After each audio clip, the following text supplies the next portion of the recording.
Boris Johnson has been told he must finally stand up to the EU over a whole range of issues, or face further attempts by the bloc to exploit Britain in the coming weeks and months. Jane Adey, founder of pro-Brexit campaign group Get Britain Out, warned by kicking the can down the road 6 months, the Prime Minister was risking the breakup of the United Kingdom, and urged him to get a grip. Referring to the Northern Ireland Protocol, the mechanism intended to prevent a hard border on the island of Ireland, Ms Adey said it was clear that what had been agreed so far does not work. The UK government had accepted the system in a panic, she claimed, with a gullible expectation the European Union would act in good faith and not try to implement unnecessary barriers to trade going between Great Britain and Northern Ireland. As a result, Unionists living in the province were deeply unhappy, feeling a land border had simply been replaced by a border down the Irish Sea which left them cut off from the rest of the UK. Ms Adey said, after 6 months of simply kicking the can down the road, with extension after extension delaying an inevitable conflict, the Northern Ireland border issue needs to be resolved quickly. Now Prime Minister Boris Johnson is out of his luxurious self-isolation at Chequers due to a COVID-19 contact ping. I hope he will realize it's up to him to take back control of the Northern Ireland issue, or else his inaction could lead to the breakup of the United Kingdom.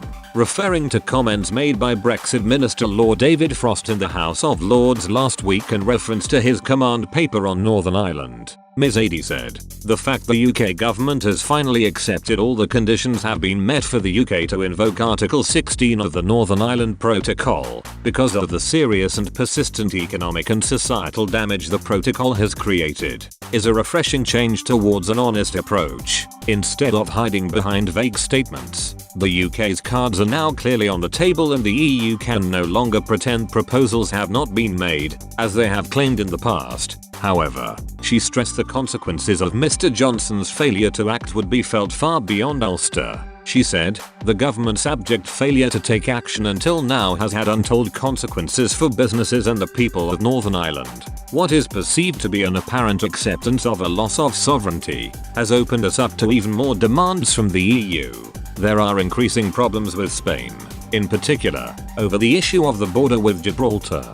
Spain now wishes to place Spanish officials on the UK border and port posts in Gibraltar to properly police entry to the country. The latest robust proposals from the government, including the call for the protocol to be renegotiated, should have happened months ago, including the invocation of Article 16, Ms Adey said. She stressed, now we will probably have to wait months more until a reported new deadline of the 30th of September for any renegotiations. If so, such a delay already appeared to be pointless, given European Commission President Ursula von der Leyen rejected the UK's request to renegotiate within hours of it being made. She said, if this was supposed to be an ultimatum from the UK government, why did we not trigger Article 16 immediately, in view of the EU's immediate rejections? Instead of simply hoping the EU shifts from their flat-out arrogant refusal to look at our proposals, we should be triggering Article 16 immediately to start with a fresh slate in negotiations with Brussels.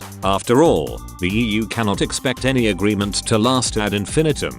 For far too long we have appeared to be afraid to annoy the EU or upset the apple cart. As a result, the EU was just digging its heels in further in the apparent belief that it could call the UK's bluff, said Ms Adey. She concluded, it's about time our government, which after all is supposed to be the Conservative and Unionist Party, steps in to stand alongside the members of the Conservatives and the DUP, who have been fighting this cause for the past few years to finally deliver a real Brexit for the entire United Kingdom.